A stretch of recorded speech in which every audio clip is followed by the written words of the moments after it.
안녕하세요. 심리 읽어주는 남자 에이준입니다.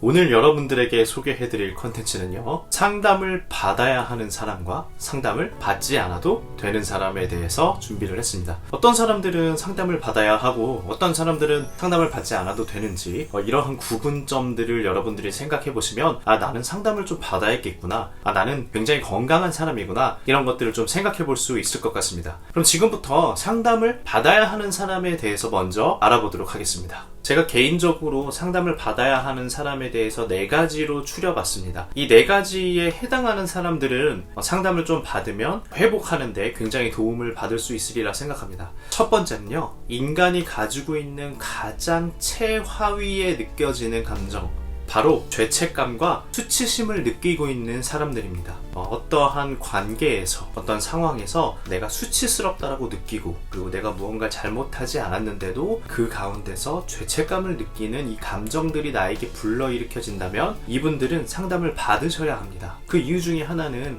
이 수치심은요, 누구에게도 말할 수 없는 창피함이기 때문에 마음속에 갖고 있으면 그것이 병이 됩니다. 그렇기 때문에 이 수치심은 전문적인 상담을 하시는 분들을 통해서 해소를 시키고, 내가 그 상황에서 그렇게 하지 않아도 괜찮았을 텐데, 수치스럽지 않았을 텐데, 이러한 후회를 하는 것이 아니라 이 수치심을 다시 건강하게 회복할 수 있게끔 도와주는 상담을 받으셔야 합니다. 죄책감도 마찬가지죠. 내가 그 상황에서 그걸 하지 말걸, 내가 그렇게 하지 않았으면 저 사람에게 피해를 주지 않았을 텐데, 이러한 후회와 연민이 자신을 죄책감이 들게 만듭니다.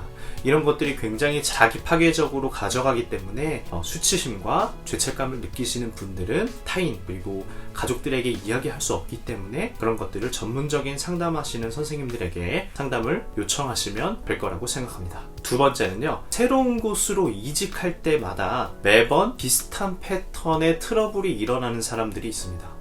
직장 상사라던가 동료라든가 후배라던가 이직을 했는데 그곳에서 똑같은 트러블이 일어나고요, 다시 이직을 했는데 그곳에서 또 똑같은 트러블이 일어납니다. 그럼 결론적으로는 사람들에게 문제가 있다라고 생각이 되지만 상담을 진행하다 보면 자기 문제인 경우들이 굉장히 많습니다. 그래서 이것이 자기 문제인지 아니면 정말 맞지 않은 사람들을 여러 번 만난 것인지 이런 패턴을 파악하기도 하고요. 그리고 자기의 문제는 무엇인지 성찰하고 들여다보는 작업을 통해서 상담을 꼭 받으시면 굉장히 호전되고 좋아지는 모습을 볼 수 있습니다. 저는 개인적으로 이 두 번째, 이직할 때마다 타인과 비슷한 패턴으로 트러블을 일으키는 이 행동은 꼭 상담을 받으셨으면 좋겠습니다. 이거를 회기마다 우리가 1회기부터 10회기까지, 그리고 60회, 100회 이런 식으로 상담을 받을 수 있는데요. 단회기, 1회기, 2회기, 3회기라도 짧게라도 상담을 받으시면 굉장히 좋아지거든요. 그렇기 때문에 이 두 번째는 상담을 좀 가볍게라도 받으시는 것을 굉장히 추천해 봅니다. 세 번째는요, DSM-5의 진단 기준에 의해서 병리적인 진단을 받은 사람들입니다. 예를 들면 공황장애, 그리고 어떤 공포증, 그리고 우울증 같은 이런 증상, 병리적인 증상을 진단받으신 분들은 꼭 상담을 받으셔야 합니다. 그런데 물론 이러한 진단을 받으신 분들은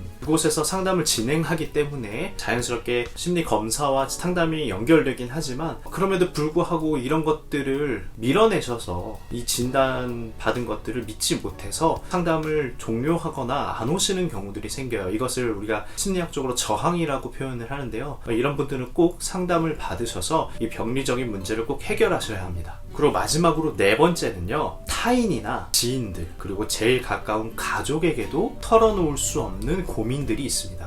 물론 웬만하면 어떤 고민들이 해결이 되고 문제들이 해결이 되지만 절대로 타인, 지인, 가족들에게도 말할 수 없는 고민들이 있거든요. 가령 예를 들면 첫 번째 말씀드린 것처럼 수치심 같은 경우입니다. 수치심 아니어도 어떤 고민거리가 생겼는데 누구에게도 말할 수 없을 때 이것을 가지고 있으면 병리적인 현상이 일어나기 때문에 그 병리적인 현상을 막고자 상담을 예방 차원에서 합니다. 그러면 같이 솔루션을 제공하기도 하고요, 같이 무언가를 작업해보기도 하고요, 어떤 프로그램을 돌려서 그 상황을, 그 고민을 해결하기 위해서 많은 장치들을 사용할 수 있습니다. 그렇기 때문에 혼자서 고민하는 것보다 말할 수 없는 고민이라면 충분히 신뢰관계가 형성된 상담자와 함께 그 고민을 같이 나눠보는 것이 굉장히 중요하다고 생각합니다. 제가 개인적으로 상담을 진행했을 때 이 4가지의 부류의 사람들은 상담을 무조건 받으라고 저는 적극적으로 이렇게 권해드리고 싶습니다. 그러면 지금부터는 상담을 받지 않아도 되는 사람에 대해서 한 4가지로 추려봤는데요. 이 4가지가 무엇인지 여러분들에게 지금 알려드리도록 하겠습니다.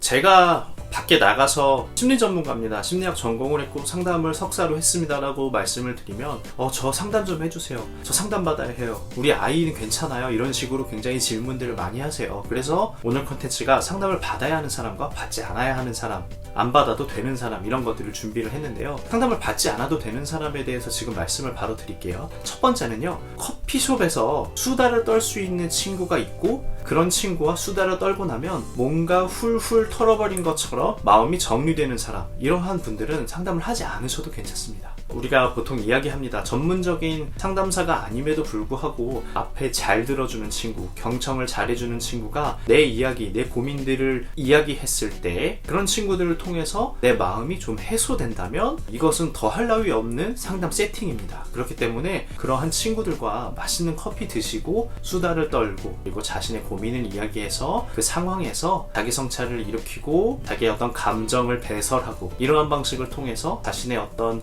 문제적인 상황을 해소시키는 것이 굉장히 좋습니다. 그렇기 때문에 이러한 분들은 상담을 굳이 받지 않으셔도 괜찮습니다. 그리고 두 번째는요, 자신이 좋아하는 음식이나 맛있는 것 그리고 매운 것을 먹고 난 후에 갑자기 스트레스가 확 풀린 듯 나의 기분이 전환되는 사람들이 있습니다. 이러한 분들은요, 그것 자체가 상담적인 효과를 내기 때문에 상담을 받지 않으셔도 괜찮은 굉장히 건강한 사람이라는 뜻입니다. 그래서 맛있는 거 먹고 그리고 사람들이랑 이야기하고 이런 식으로 자신의 감정이 해소되는 것을 느끼는 사람들은 상담을 보지 않으셔도 괜찮습니다. 그럼 세 번째를 알아볼까요? 이 세 번째는요, 자신이 가지고 있는 어떤 취미 활동이 있습니다. 이 취미 활동이 재밌고 즐겁고 행복하고 기다려지고 설레는 사람들이 있어요. 저 같은 경우에는 취미가 자전거 타기인데 자전거로 내일은 양평을 다녀와야지 이런 생각을 하면 오늘부터 소풍 가는 느낌이 듭니다. 이런 식으로 어떤 자신의 취미들이 설레고 행복하고 그런 것들을 계획하는 것들이 즐거운 사람들은요, 상담을 받지 않으셔도 괜찮습니다. 그것 자체가 방금 말씀드린 것처럼 상담적인 효과가 나기 때문이죠. 네 번째를 살펴볼까요? 네 번째가 가장 중요한 것 같아요. 네 번째는요, 자신의 행복을 정확하게 인지하고 있는 사람입니다. 그러니까 행복 조건을 인지하는 사람들 중에서 저는 여행이 즐겁고 행복해요, 저는 연애가 즐겁고 행복해요, 혹은 저는 책 읽는 것이 행복해요, 맛있는 거 먹는 것이 행복해요, 굉장히 좋은 커피를 먹는 것이 행복해요, 이런 식으로 자신의 행복 조건을 정확하게 인지하고 있는 사람들은요, 그 무엇을 어떤 시련을 가져다 놔도 다 해소가 되는 사람들입니다. 이런 사람들을 보통 건강한 사람들이라고 이야기해요. 마음 근육이 단단한 사람들이라고 이야기를 하는데, 이러한 행복 조건들을 본인이 스스로 잘 느끼고 인지하고 있는 사람들은 상담을 굳이 받지 않으셔도 괜찮습니다. 그 외에도 제가 상담을 진행하다 보면 많은 문제들로 상담을 오시는 분들이 있는데요. 부모와의 갈등이 해소되지 않은 사람들, 그리고 어떤 관계를 개선하고 싶은 사람들, 그리고 지금 누군가를 잃어서 슬퍼해서 애도를 하고 있는 사람,